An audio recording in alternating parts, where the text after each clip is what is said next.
So yun mga par, good morning, good morning. Yan. Kasi muna tayo. So yun mga par, no. Ngayon yung schedule ko na punta ko ng Indang sa FABSU para magpasa ng requirements. Stress pa naman siya. Yan, wala naman ako masyadong gagawin. Ilang araw din kasi nagulan dito sa amin sa Cavite. Yan, ito parang nakakailos ulit. Di makalabas ng bahay, naulan. Wala kayo magawa sa loob lang ng bahay. Kabulan nakapaglinis. Nang gusto. Currently ngayon, wala ka masyado iba-vlog. Puro ka day in a life. Para parehas pa naman ginagawa ko katay sa lahat. Mag-day in a life ulit ako pagka nag-aaral na. Mas mag-day in a life ulit ako pag trabaho naman. Di ba kasi pagka may isang nabago din, magbabago lahat ng routine mo. Hindi ka naka-stay lang sa isa.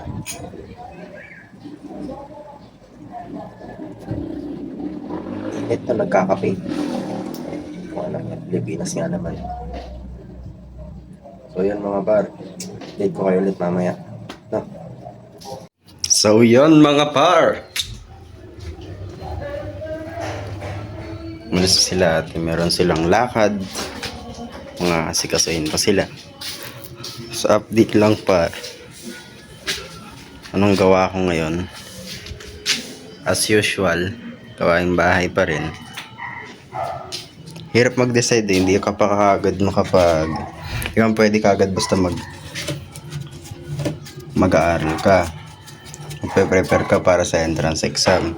Ngayon gusto mo rin muna magtrabaho, pwede mo na magtrabaho. Pero ngayon, ang pipili kasi ako ng trabaho, yung hindi ko totally alisan, makapasok man ako sa school. Kasi mahirap yung papasok ko sa trabaho tapos alis ka rin kagad. Yun lang, konting update lang, wala naman tayo masyadong ginagawa.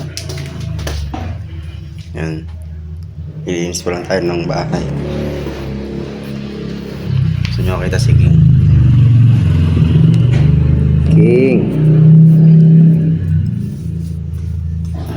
Yan, pasaway na dog, 2 months pa lang yan mga par. Yan, susunod na lang ulit. Lalaba mo na mga par. So yun mga par, pupunta na tayo sa Indang. Pasa lang naman ng requirements. Nagreklamo din siya dun sa pagpapapunta.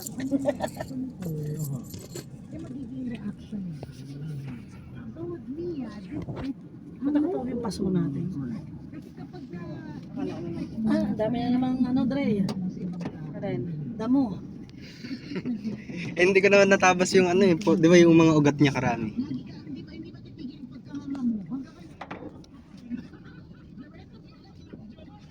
Init. Kinakabang ka ba? Ba't din ako? Ayos. Kinakabang ka? Kinakabang ka ba, Dre? BS ba yun?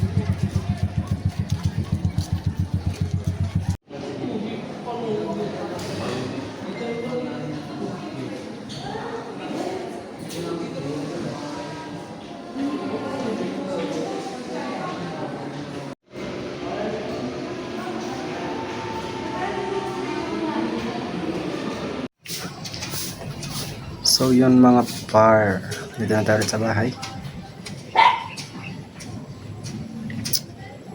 Tapos na ako magpasa ng requirements.